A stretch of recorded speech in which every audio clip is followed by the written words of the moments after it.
All right, everyone. Welcome to the little mamaki patch out here. Trying to get some good mamaki leaves for some tea this morning. This one right here is a primo one. It's got actually the culturally the Hawaiians say that this is actually a representation of purifying the blood because of these red veins in it. But I'm gonna pick a few of these. I've been trying to drink mamaki quite a bit lately and trying to continue to purify. I got one plant over here that doesn't have that vein in it. It's without that, but this one right here, when it shows that, it's good for the blood. So yeah, I just was thinking about these beautiful plants out here. At one time I got accused of being an animal serial killer because I used to hunt, and I was like, man, that's crazy to be called an animal serial killer because you hunt, but yet gardeners could be called plant serial killers because they hold all this stuff in their garden. It's kind of trapped in the soil, they can't go anywhere, and these guys like are pulling these things out and killing the life right out of the end of them.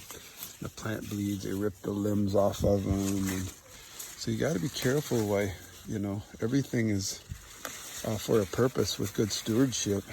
But you got a lot of people today that are mental basket cases in our society, in this great illusion of the American fiction under the incorporate Constitution of 1871, the big lie that was telling you that somehow you had freedom, when in reality you became a bondservant to the system of tyranny, the incorporation, the big great fiction of the 1871 lawless, illegal transfer of the organic constitution into a distribution of wealth under the banking institution, the big bankers. And that's where we are today.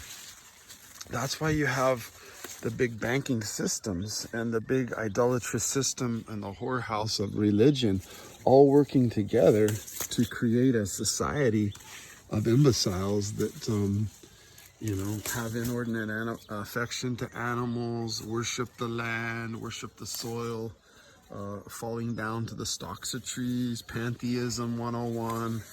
And they literally are condemning anything in their transfer of, quote, gender from male to female to the its and the pronouns. And I keep saying to individuals, you better be careful, because your society that you're raising your family in, little by little, is going to become a dead zone of humanity that can't think. They're told what to say. So this one right here's got some nice leaves. I'm going to try to pull some of these. See how these have no red vein? But we got to really be careful for our kids' sake of what we're allowing them to be taught by the fake news, the lying tongue, the forked tongue of deadhead media frenzy. And there's a tomato. Look at that. Buggers growing. Oh my gosh. I haven't been in here a while. Got an avocado tree growing right there. Got mulberries right there. Got mamaki right here. Red vein mamaki right here. This is a mean little spot right back here.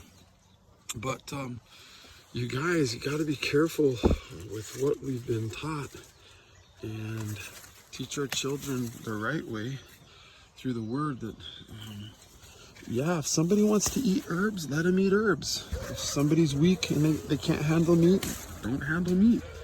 But what God has blessed should not be condemned as unrighteous. And when we're thankful and we've been given certain things in a thankful heart, we pray about it, we thank the Lord for it, and we consume it as stewards of the earth. But don't be so gnarly that you have to turn from the truth and say that to eat an animal is some type of murder. When I look at it and say, at least they have a way of escape. At least they have a way of escape. But when you put plants in a pen and shut them down, and they can't move, and then you just go tear the life out of them. You rip the carrot out of the ground by the top of its little hair, and then you dice it all up, and then you put nice little beautiful leaves of cilantro and lettuce and stuff them in a pan and put them in the refrigerator. Or you boil the heck out of mamaki leaves and then drink their blood. Or you wait for that big watermelon and you slice them open and tear its heart out. Brah. Some heavy things you're doing to the plants. You gotta be careful to not judge everybody for hunting an elk that can escape while you're putting tearing the garden apart with your hands and ripping the potatoes out and putting them in a pot and boiling them, and maybe like, how sadistic is a French fry, bro?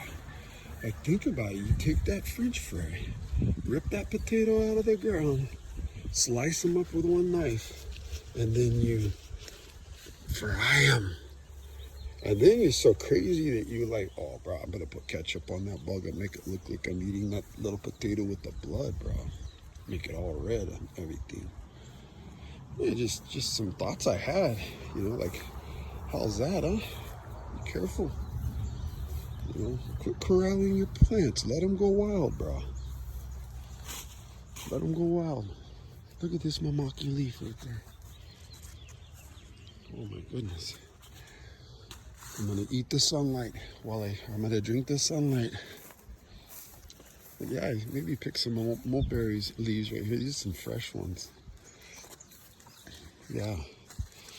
So anyways, those are my thoughts today. I gotta be careful that we're not like getting so weak in our head that we can't handle hunting or fishing or whatever that God put on this earth and blessed us with. So, all right.